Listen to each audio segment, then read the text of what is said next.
selamat siang. Ya, Ya. siang. Perkenalkan, saya Astawa, umur 25 tahun, Siapa namanya? dari Bali. Astawa. Oh, Masih single, belum menikah. Untuk pekerjaan, saat ini saya bekerja di kapal pesiar sebagai bartender. Oke. Untuk pendapatan, itu satu bulan bisa dapat 30 juta. Oke. nice. Tapi itu kan sistemnya kontrak ya, jadi setiap kerjanya itu cuma 8 bulan aja setahun. Oke. Terus untuk pengeluaran itu saya ngirim biasanya ke rumah sekitar 5 juta normalnya. Tapi kalau ada kebutuhan mendesak ya mungkin 10 juta. Jadi untuk kekuatan investasi sekarang di sekitar 20 juta sampai 25 juta per bulan. Ya. Untuk utang nggak ada, udah kelar semua. Ya. Dan untuk portofolio saat ini saya cuma megang cash saja sekitar 250 juta. Oke. Nah, untuk rencana saya ke depannya nih, rencana kan tahun depan nih mau buat kos-kosan.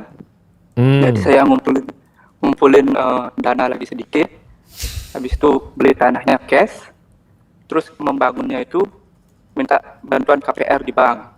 Karena untuk sementara saat ini kan rumah juga belum ada, Ya. jadi rencananya kamarnya itu 1 atau 2 kamar itu saya pakai tempat tinggal sendiri untuk keluarga.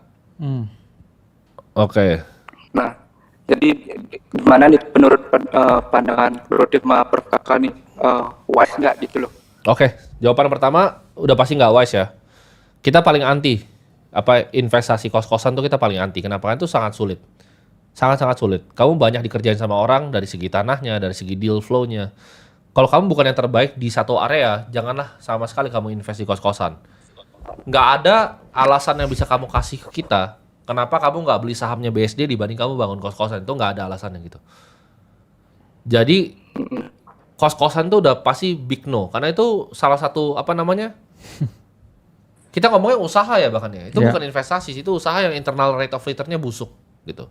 Kamu mendingan beli kepemilikan di perusahaan properti yang memang besar yang bergerak di sana udah 20-30 tahun. Nggak ada akal sehat yang bisa meyakinkan saya sebagai orang yang berkecimpung di dunia investasi selama 10 tahun, kos-kosan tuh investasi yang lebih baik ya dibanding kita beli REITs gitu loh. Real Estate Investment Trust atau kita beli misalnya sahamnya BSD atau Sumarekon, nggak ada alasan konkret gitu kenapa harus bangun kos-kosan. Jadi jawabannya, kamu kan punya cash 250 juta ini, ya kan? Iya. 100 tuh kamu jadiin dana darurat. Kamu tahu dari DPU nih. Ini nggak boleh kamu sentuh nih. Ini kalau kamu kenapa-napa, ya kan? 150 kamu investasi. Coba misalnya saya tanya kamu mendingan punya bank BCA ya atau kamu punya kos-kosan?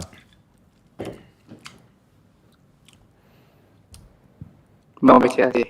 Ya. Terus kenapa 150-nya mau ditaruh ke kos-kosan terus kamu ngambil hutang yang kamu nggak perlu? Untuk kamar yang kamu nggak perlu di tempat yang nanti kamu kepusingan ngurusnya. Kamu kan kerja bahkan di kapal pesiar. Bahkan mungkin teleponnya keresak-resok nih. Kamu nggak bisa ngawasin itu kan. Kamu nggak punya orang. Kamu nggak punya kemampuan bahkan untuk gaji orang untuk manage kos-kosan kamu. Ya itu rencananya kan satu atau 2 kamar itu pakai keluarga di rumah yang nempatin gitu. Kenapa harus di kos-kosan kamu? Berarti bukan kos-kosan dong. Itu mau bangunin keluarga rumah. Itu beda tuh. Beda lagi konsepnya itu. Iya. Kalau kamu Oke, mau oke. bantu keluarga aja. Jangan digabungin sama kayak investasi sama bisnis gitu. Karena itu dua hal yang sangat berbeda. Jadi ketika kamu Siap. mau desain ya 150 jutanya untuk apa? Nggak usah kos-kosan deh. Kalau kamu bisa yieldingin 5%, 6%, kamu bisa taruh di government bonds kan? 150-nya.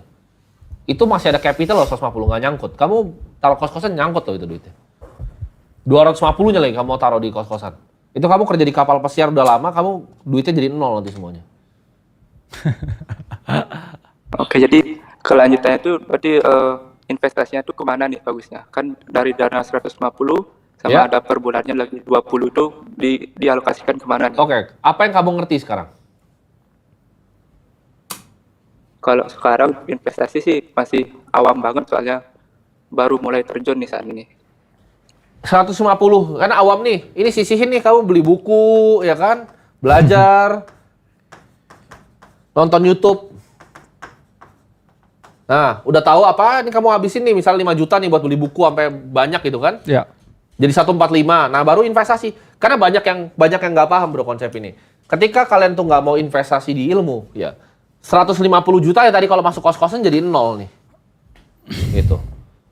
Jadi kamu harus investasi di ilmu kamu dulu kalau kamu jawabannya kamu belum tahu apa-apa. Gitu. Kayak misalnya tadi yang sebelum-sebelumnya ya kan, tadi ada yang bilang dia member di Akademi Kripto. Dia mungkin keluarin duit misalnya let's say 17 juta bro. Yes. Tapi dengan portofolio yang dia punya, akhirnya dia tahu tuh kenapa dia masukin di MSCI World, dia masukin di S&P 500, oh Bitcoin itu berapa, volatility itu apa. Ngomongnya udah lebih enak kan? Pasti. Dan dia dapat duit return udah lebih besar gitu, berkali-kali lipat At least gitu. ya have idea tentang apa yang sedang dia lakuin dan dia mau lakuin. Jadi kan tahu tujuannya. Kalau kamu begini, ya sebenarnya kamu aja juga masih ragu kan dengan idenya kos-kosan itu kan. Iya. Jadi gini, kalau kos-kosan tuh udah pasti dicoret itu nggak akan pernah kita ajarin ke siapapun gitu. Itu cara paling cepat untuk kamu bakarin duit. Jadi kamu jangan main seperti itu. Kecuali kamu memang jago sekali lah. Kamu jago sekali, kamu tahu betul daerahnya, kamu bisa samperin tempatnya gitu. Tapi yang begitu pun juga nggak akan bikin kos-kosan satu kamar. Mereka pasti bikinnya 50-30 kamar gitu. Udah jenuh sekarang kayaknya. Iya, dan udah jenuh juga gitu market kos-kosan. Karena semua orang yang punya duit 250 juta pikirannya kayak kamu bikin kos-kosan. Overcrowded trade ya. Overcrowded trade gitu loh. Itu kayak ibaratnya gini, misalnya gue punya office boy nih, gue kasih 250 juta, pasti pikirannya bikin kos-kosan gitu. Semua orang pikirannya ke sana. Jadi jawabannya jangan. Kamu beli, ada opsi kan? Investasi ada banyak opsi. Yes. Investasi itu ada banyak opsi. Ini kamu belajar ya? Oke? Kamu bingung 150 kemana kan? Ya. Nah, yang pertama paling tidak beresiko itu ada bonds. Ini ada nih, kita ajarin di aset kelas nih. Coba tunjukin dulu di situ ya. Ada stocks nih. Ini kepemilikan perusahaan. Ada kripto misalnya. Ini kamu pilih nih, kamu mau yang mana? Mau yang paling aman kah? Ini bisa kok. 150 taruh di sini dong, bisa. 150-nya dibagi sini sama sini, bisa. Di sini, bagi sini, bisa. Gitu. Jadi kamu harus belajarin gitu. Gimana caranya bikin portofolio. Ya, gimana caranya belajar. Jadi kalau 150 jutanya kamu keluarin 10 juta nih untuk belajar, ya kamu keluarin 10 juta untuk belajar. Karena dari 140-nya nanti bisa jadi 200. Nah, ini namanya investasi di ilmu nih. Ini yang banyak orang Indonesia nggak ngajarin. Dibanding 150-nya tuh hilang ke 0.